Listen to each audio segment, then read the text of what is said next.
Hello everyone, so I'm here today because Olif from a book Olif just announced the prompt for Nonfiction November for this year, and I was very excited about it for some reason this year.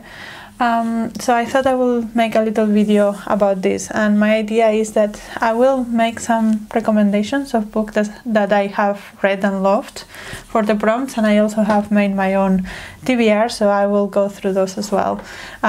This does not mean I'm going to read all these books. They are just books that non-fiction books that have been hanging around in my house and I really want to read, and maybe I will pick up one or two of them during Nonfiction November.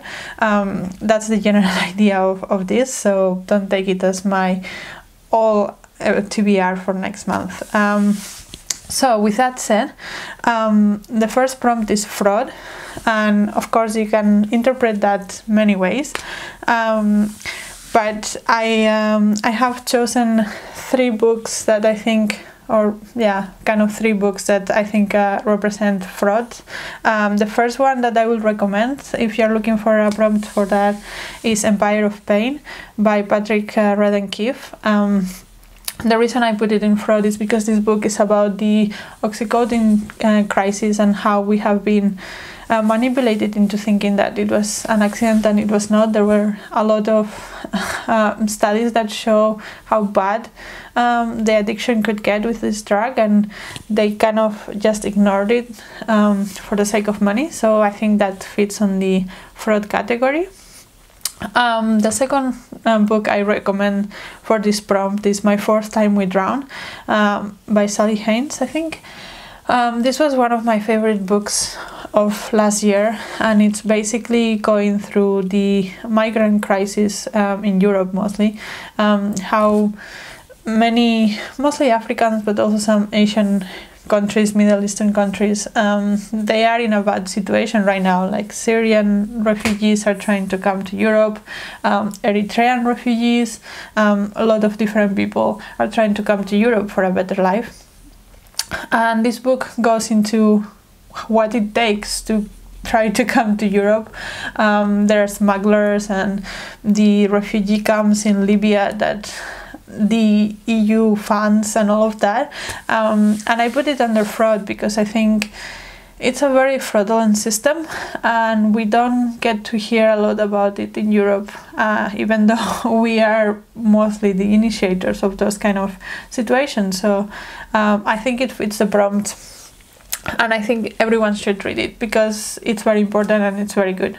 And also I have to say that Sally Hayden is a journalist, and this book is built on the cry for help that these refugees had, and when they heard about this, journalists, they contacted her, and they initiated this investigation for her. And if you read the audiobook, there are snippets of the voice messages that these refugees left to her saying, please help us, this is not okay, we're going to die here, please help us. So that's the base of it. So it's I think it is a way in which she tried to lend her voice to these people. It's not her trying to overcome the narrative. So I think that's also something that I appreciated from the book. And then the last book I have to recommend for fraud, and really it could be any of her books, is The Patriarchs by Angela Saini, but any Angela Saini I think fits the prompt. The Patriarchs basically is about debunking the idea that patriarchy is natural, because, you know, women had to stay at home to take care of the kids, and that's just how nature works, because we are the ones that carry the kids before they're born, and that have to breastfeed them and all that. And so there's a lot of narrative implying that that's why patriarchy is kind of the natural way to go. And she debunks all of that. She also has a book called Superior and another one called Inferior. One of them is about all the eugenics that kind of suggests that racism is natural, and it's also like, it makes sense. And the other one is also about all the science about women and how we are told that we are weaker and things like that, and it's not the case, and you know, that kind of thing. All of them are brilliant. She's brilliant, and I think that this is also in Freud, because we are told these things, and even though you might think, oh, that's in another time, it doesn't happen anymore, it does happen. If you read these books, you can realize that you have some internalized racism and misogyny that is not justified, and I think we should all be aware of those things. So that's why I'm recommending this book for Freud. And then the book that I might read from my own TBR for this prompt is Black Milk: On the Conflicting Demands of Writing, Creativity and Motherhood by Elif Shafak. This might be a bit of a stretch, but in the same vein as the Angela Saini. This one is about how society has certain expectations of us, and how the ways that there are things that we're not told about how to live life or how to not live life, that will make it a much easier way of living, but because we live in a society in which we all supposed to have a place, a certain specific place, like mother should be doing this or father should be doing that, then we don't have that freedom. And I think this book, from what I understand, is going to go into those kind of things, and that's why I think it fits Freud, because it's about the things that we are told that are not true in society. That's for the first prompt. The second prompt is web, and this is, I think I took it a little bit more on interconnection, and in the sense of things that are interconnected. And my first recommendation will be Underworld by Robert MacFarlane. This was in a bit of a hype train a couple of years ago, and it's about all the underworld places in the world that we don't really pay attention to.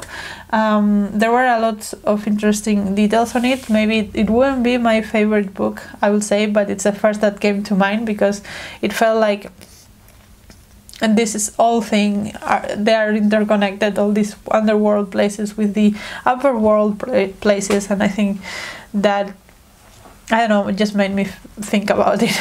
And then the last one might be a little bit of a stretch, but I want to recommend it anyway because I love this book. It's An Apartment for Uranus by Paul Preciado, and this is like a collection of essays or like short articles about Paul Preciado, who is a trans person.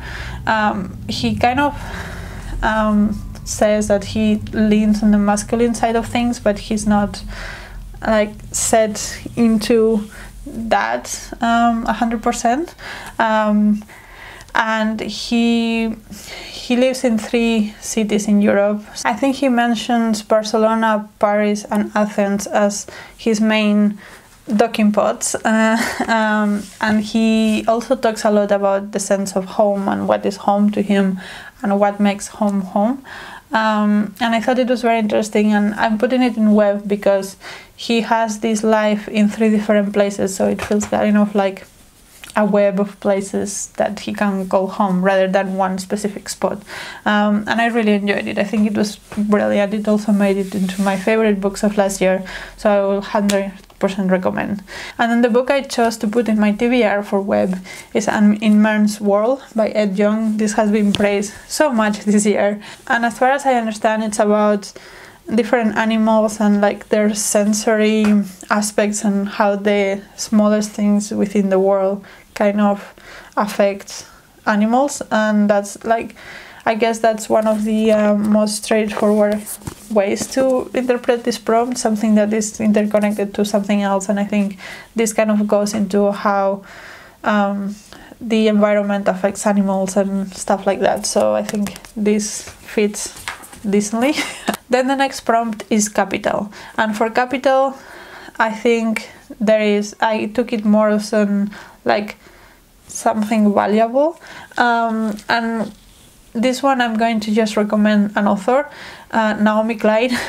She has a lot of books connecting capitalism to social issues. Recently she has focused also on climate change, the relationship between climate change and capitalism, and I think she's brilliant, and I think that you should read her books. This Changes Everything is probably one of the more approachable ones. The shock doctrine is amazing, even though some of the facts are a little bit outdated.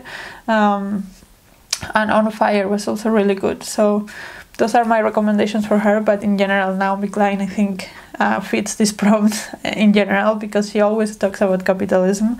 Then the next one will be The Uninhabitable Earth. And I think this one fits because it's about...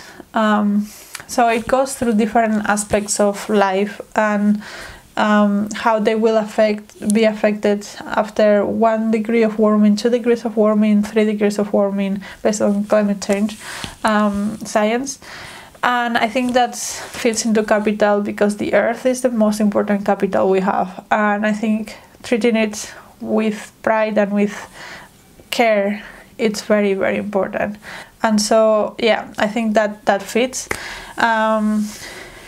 And then another one that I want to also recommend in the same vein is Braiding Sweetgrass by Robin Wall-Kimmerer. One of my favorite books ever. Robin Wall-Kimmerer is a biologist and a Native American, and she applies her Native American knowledge of nature with her biology knowledge of nature, and the interconnection of the two is amazing. So yeah, recommend. The one that I have for this prompt, a bit in the same vein, is Eating to Extinction by Dan Saladino. Again, one that has been raved by a lot of people, and it's about, as the subtitle says, the world's rarest foods and why we need to save them. Food is also a capital, and I think it's an important capital that we should take care of and think more about. So that's my thoughts on this book, and I really, really want to read it. And then the last prompt is display, and for display, the one I'm going to recommend first is Violent Phenomena, which is a collection of essays of different translators about translation, about what is lost in translation, about who gets translated and who gets to translate certain books, and how they are translated in terms of, is it adapted for the reader of a certain culture, or is it remains as it is, and just the reader has to do the work of trying to understand other cultures rather than getting the culture itself translated.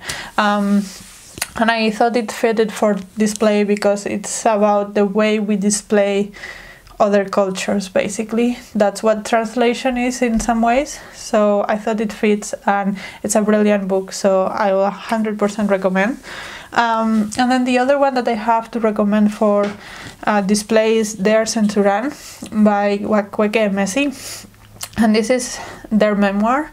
And so I think that memoirs are basically very fitting for display, because basically you're displaying out your whole life, and so yeah, I think that's why I think this one fits, and it's also a brilliant book. Akweke and Emery is brilliant, and they know it, but they also have a lot of obviously issues with identity throughout their life, because they are a trans non-binary person, which is not the usual, and so there is always, when you don't fit the usual, you always have to go through a process to find out who you really are, and Akweke and Emery talks about that process in this book, and puts it in display. So that was my thinking. And then the one that I have chosen to read for this prompt, maybe, if I get to it, is The Years by Annie Ernaux. As far as I understand, this is kind of the memoir of Annie Ernaux, but also it's constructed on like photos and images of her past, and that's how I think she kind of builds up the prose of this, so that's why I thought display was particularly fitting because yeah, it's not only about the memoir side of things, but it's also about the images of her youth. Those are all the books that I had to talk about. Let me know if you're interested in any of these. Also, if you want to buddy read any of the books I said I want to read, let me know. I will be really happy to do that as well. And until next video, bye!